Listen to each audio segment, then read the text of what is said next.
Hi, and welcome to This Week in East Brunswick. Children at the area elementary schools learned about recycling the fun way with puppets.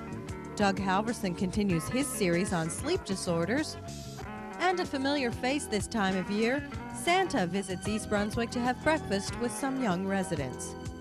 These stories and more are coming up next, including a tip from Consumer Affairs Director Adrian Eisner and our regular Council Review segment.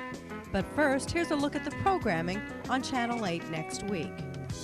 Monday, start your day off with Lenore Kulik on Look Great, Feel Great at 10 a.m. And at 10:30, it's Stories from the Library. Librarian Ann Burlingame reads winter stories to 4-year-olds. On Tuesday night at 7, find out about radon in your home with a special presentation, Radon Risk East Brunswick. And at 7:30, Paul Hansen discusses real estate with Dick Schlott on You and Your Money. At 8 o'clock, John Runyon hosts Business Bylines with his guest this week, Dennis Adams. On Wednesday night at 7:30, join Superintendent of Schools, John Kopko, as he talks about the Gifted and Talented Education Program. At 8 o'clock, the East Brunswick Recreation Department staff speaks with Stuart Davis on 18. Thursday night at 7 and 8, catch a new edition of This Week in East Brunswick. And at 7:30, learn more about the effects asthma can have when Ken Shalhoub and Susan Schulman discuss her asthma handbook on Let's Talk Health. Saturday's programming includes a repeat schedule of the week's shows. Be sure to watch the Community Bulletin Board for holiday, township, and school closing announcements. In December, the Peppermint Puppeteers brought an enjoyable, entertaining, and important message to East Brunswick Elementary School children. Their program, Don't Waste a Minute, Recycle, was sponsored by the Township Public Works Department. At the Lawrence Brooks School, children watch puppets and actors sing, dance, and take the audience to a special place where environmental problems have been solved. Well, sure, you know, your environment, that's your surroundings. It would be everything around you.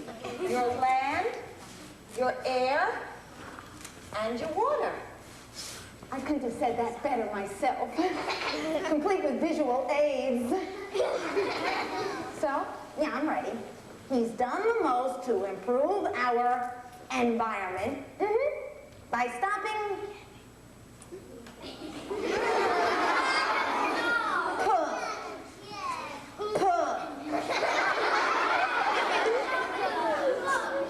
That word says pollution. I knew it.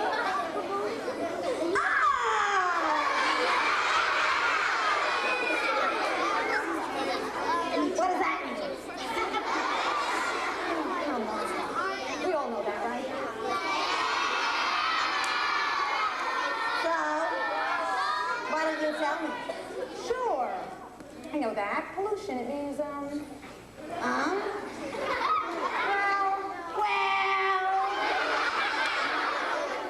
think Lois can tell us. pollution is when anything is put into your environment that will damage it. You know, make it harmful or bad for living things. So, how do you do that? He helps stop pollution by bicycling. The word is recycle.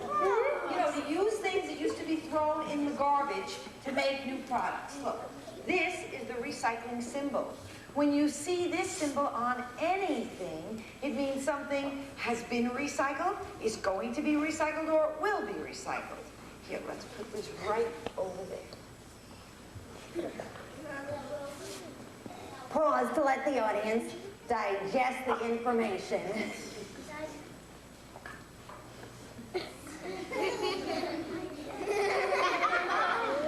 I think they got it. Me too. Jean Crummy, recycling coordinator for the township, hopes that children will take the message of recycling home to their families and improve the level of recycling in East Brunswick.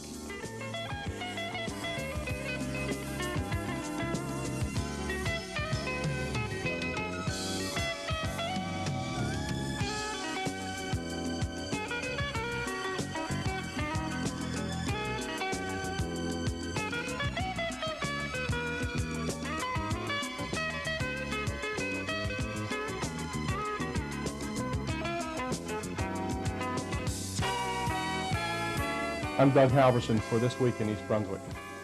We're continuing our series on pediatric sleep disorders, or when the Sandman doesn't come. Today we'll continue here at the Robert Wood Johnson Hospital, our guide being Dr. Sandra England, and we'll be looking at obstructive disorders. Dr. England, what kind of sleeping problems, specifically breathing problems, do people have at night? Well, there are really two kinds of problems that you can have, but they both amount to the same thing, that you don't breathe enough while you're sleeping. The first is that you try to breathe, but your throat tends to collapse down. I think everybody's been around a snorer at night and knows what it sounds like when they try very, very hard to get air through their throat, but their throat is collapsing and actually flapping in the breeze. That's one problem, and that problem does occur in children, especially if they have enlarged tonsils or adenoids. Secondly, if they have facial abnormalities. Sometimes there are structures of the bones that tend to push the jaw back and make the airway very narrow. Those children can have trouble breathing during the night. The second thing that can happen is that, in fact, you don't even try to breathe, that you just quit breathing for short periods of time during the night. This happens a lot in little tiny babies, and it's pretty frightening sometimes to watch a baby sleep, because you'll see them pause in their breathing every once in a while. Now, these pauses in the infant are normal. They only occur for about 10 seconds at a time. When they get longer than that, or for more prolonged periods and happen repetitively, we start worrying about them. These problems of not trying to breathe tend to get less and less as you get older.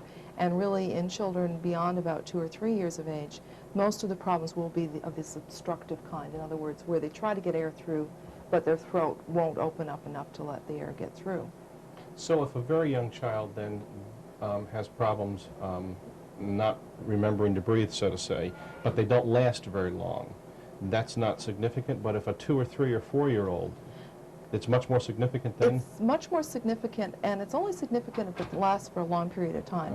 Everyone has short pauses during breathing, and these really are only about 10 to 20 seconds long at the most, even in adults. And we'll have them 3 or 4 times during the night, especially when we first start going to sleep. When we go to bed in the evening and just first start going to sleep, everybody will pause a little bit. You only worry about it if it goes on for longer than these short periods of time, and if it happens longer than 20 seconds, and that it happens repetitively throughout the whole night. In other words, more than 5 times or 10 times an hour, we start worrying about these problems. Dr. England, you said earlier that snoring can often be a symptom of breathing problems, but does everyone who snores have breathing problems? No, a lot of people will go on for years snoring and not having any real problems. However, it's a good indication that the airway is not staying as large, the throat isn't staying as large during sleep as it should be, and a lot of people who snore when they're young go on to have obstructive problems later in life.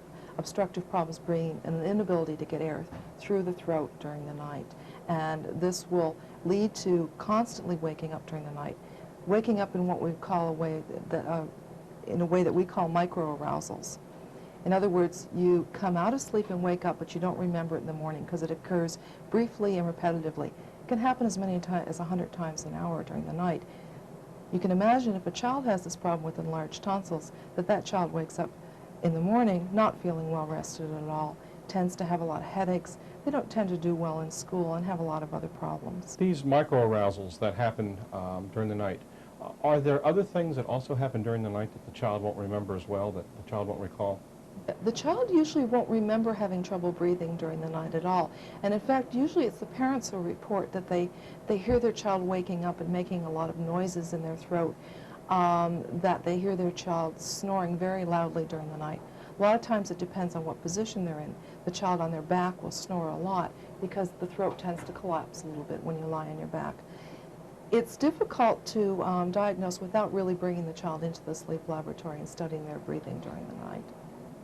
So snoring then is less common with children than with adults? Much less common with children than with adults. And interestingly enough, in adults it's much more common in men than it is in women. The children tend to be equally divided between the sexes, but in adulthood women seem to do a lot better than men. What other kinds of breathing problems occur in children at night? Those are basically the only kinds of problems that we see here in the sleep laboratory. The other thing that can happen is, without totally stopping breathing, in other words, having a complete cessation of airflow in and out of the lungs. You can have periods of time in which airflow is reduced, in other words, where you don't breathe quite as much as you should.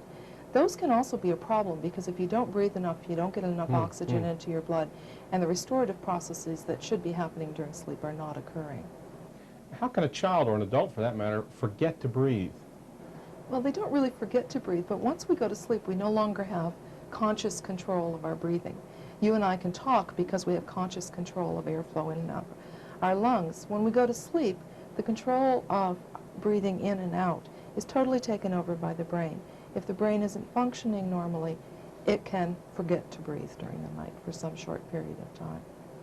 And hopefully, if it's less than 10 seconds, then we don't worry about those problems. What are some of the symptoms that would suggest to a parent that a pediatrician ought to be consulted? The first symptoms that you would see are usually a child who wakes up saying, I'm tired, a child who falls asleep in school or watching television, or sometimes even if the problems are severe, they'll fall asleep while they're having dinner with you in the evening. The child tends to be irritable, and that's because they have this lack of oxygen during the night. Those sort of symptoms are the ones that we normally pick up first. The problems that can occur later on if these symptoms don't get treated are really much more severe than that. Eventually it can result in heart disease or lung disease, which can be irreversible if it goes on for a prolonged period of time. So these are severe problems that really should be treated and not sort of dismissed as, oh, well, my child snores a little bit. We only worry about them really if they occur over a prolonged period of time. Every child will snore once in a while. If they happen to have a cold, perhaps they'll snore. If it happens for 1 or 2 nights and then disappears, we don't worry about it. If it happens repetitively every night of the week and that child is irritable, not performing well in school, the child really should be referred to a sleep lab for an evaluation. Dr. England, thank you for your time and for your interest in this topic. I'm Doug Halverson, Director of Consultation and Education for the Middlesex County Mental Health Clinic for This Week in East Brunswick. Thanks for watching. Can you read this sign? 3 years ago, I couldn't either. I needed help with my reading, but I didn't think anyone could help me. Then I heard about literacy, volunteers of Middlesex. They gave me a free tutor. Today, I can read almost anything. If you are ready for help, call us. I am living proof this program works.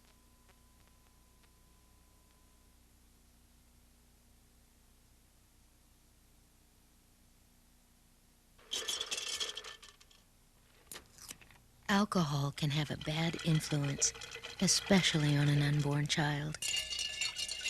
The Association for Retarded Citizens warns that drinking during pregnancy can cause birth defects and mental retardation, conditions which last a lifetime. You can't drink to your baby's health. For more information on how you can prevent mental retardation, call the ARC. Children throughout East Brunswick had the chance to eat breakfast with Santa. The annual affair, sponsored by the Kiwanis Club, is something that young residents really look forward to. Paul Campbell and Gwen Jones of the Kiwanis Club tell us more. Good morning. I'm Paul Campbell, president of the Kiwanis Club of East Brunswick. And I'm Gwen Jones, co-chair for Breakfast with Santa Claus. As you can see this morning, this is our 2nd anniversary for the Breakfast with Santa.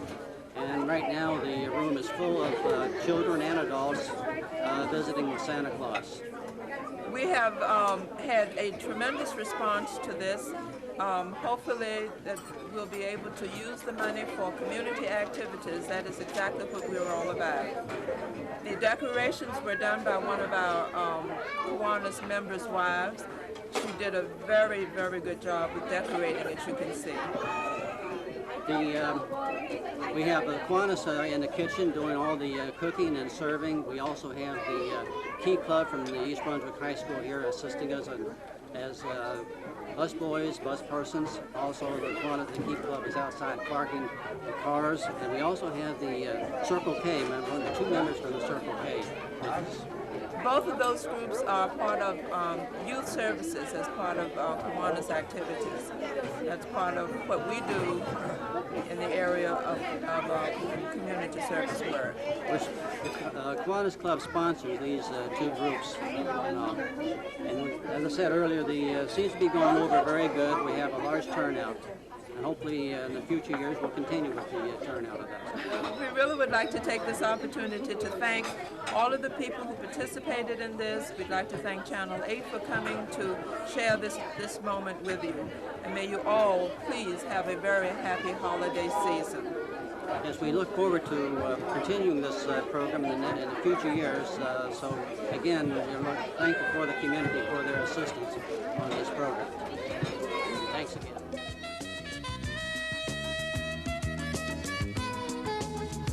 Hello, and welcome to Consumer Aware. I'm Adrienne Eisner, Director of the East Brunswick Consumer Affairs Office. Congratulations, you are our grand prize winner. It seems like every time you open your mailbox lately, there is a postcard or a letter stating that you have won a valuable prize. The postcard generally states that this is an official notification that you have won either a car, jewelry, fur coat, or even cash.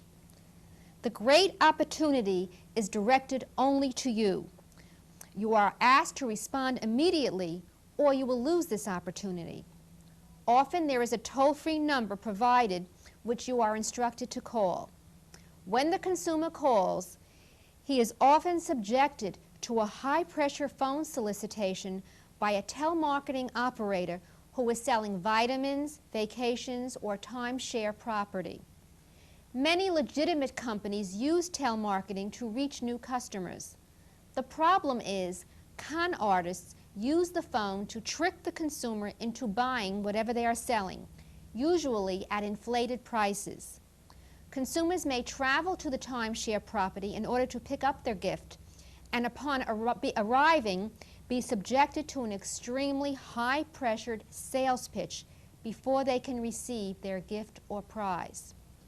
If you receive a postcard or a letter offering a prize, read the entire thing very carefully.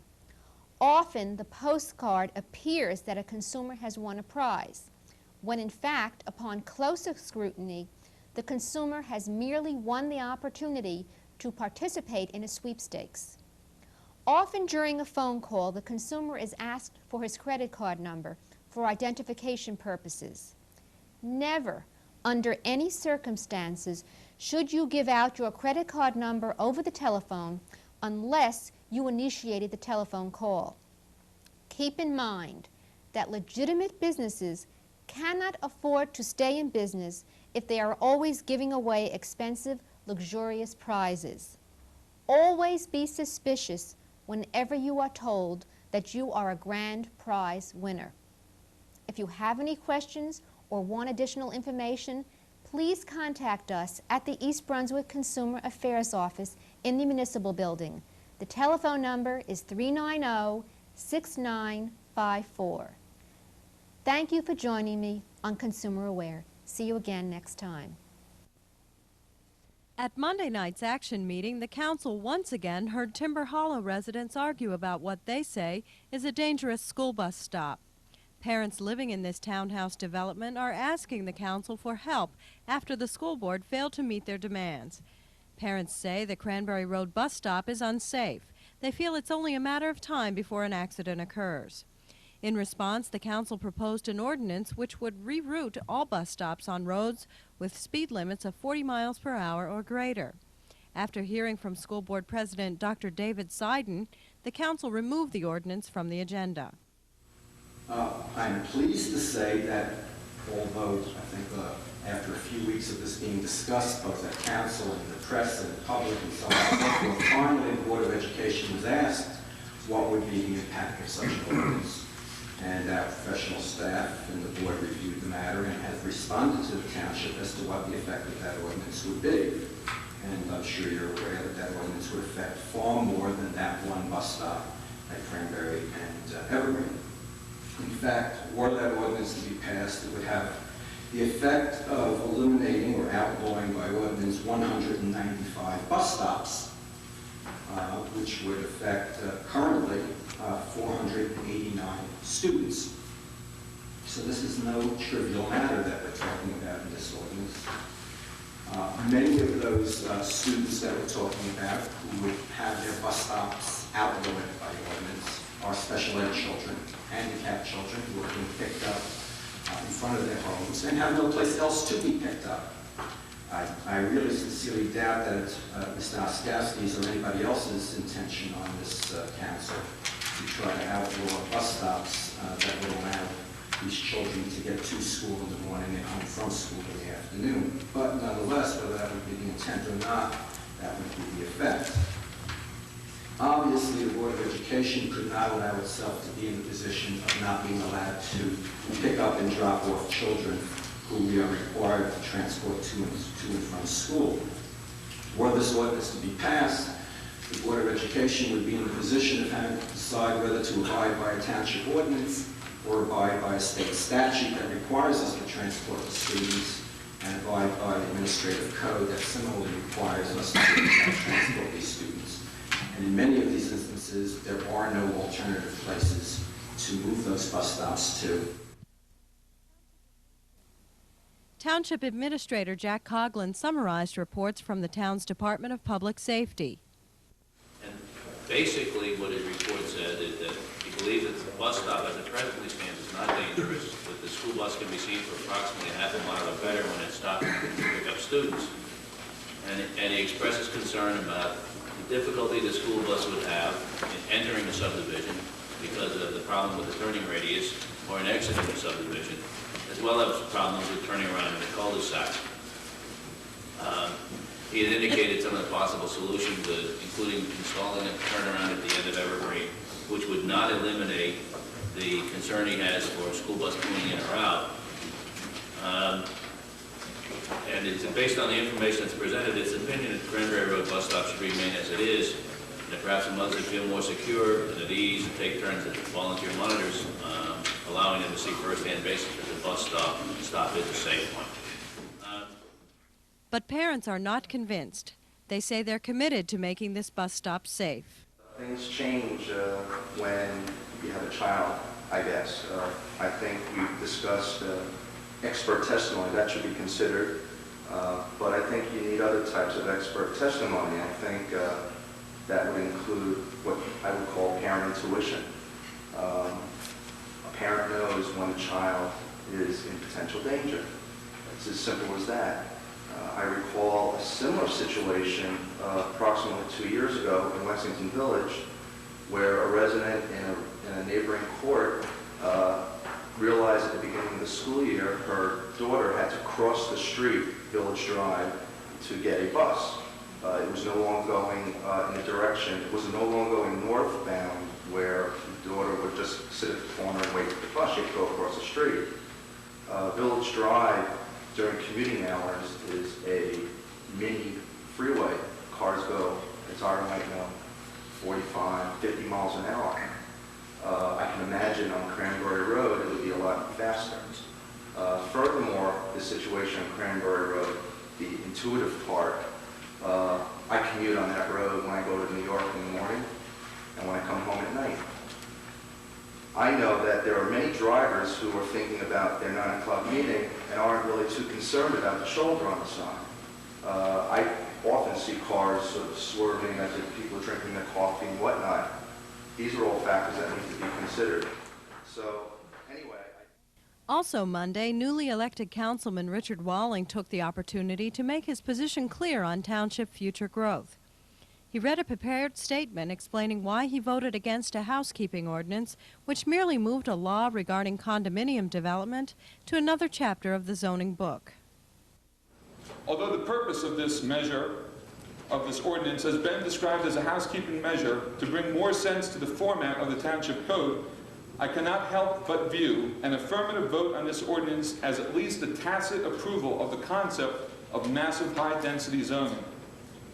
During the master planning process of the mid-1970s, initiated by then-Mayor Gene Walling, the stated purpose of creating the planned unit residential development zoning was to create affordable housing opportunities Yet, in spite of this progressive plan and concept, which opened up the middle of our community to high-density development, we were sued in the early 1980s because the township allegedly did not provide such opportunity for affordable housing. In other words, the intent of the original 1977 PERD ordinance was subverted from the ideal of providing fair housing to just another way for large-scale builders to make a fast buck and move on to greener pastures. The Democrat statement summarized the township's controversial Mount Laurel settlement, which helped overturn the former Democratic government. Walling's comments also disturbed some Republican council members. Irving Sporn told Walling how he felt.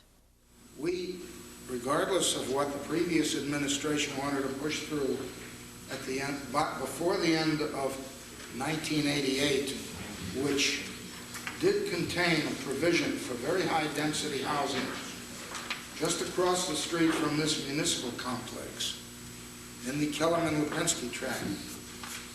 We delayed the acceptance of that master plan, and if you had seen the latest draft, it does not call for that kind of high-density housing. The township's master plan calls for a lowered housing density than had been formally proposed, and our objective is to wait until 1991 to see what the ultimate decision will be on our, quote, affordable housing. Therefore, I don't see where this statement has any bearing on the business of the evening. Also Monday, the council approved on first reading a 5% hike in water charges for the 1990 fiscal year. Finance Director Lou Neely said the increase is mandatory because of the tremendous amount of rain we had this year. Reservoirs are full, the demand is down, and operating costs continue to rise. Neely said the county tacked a 20% increase onto the township this year.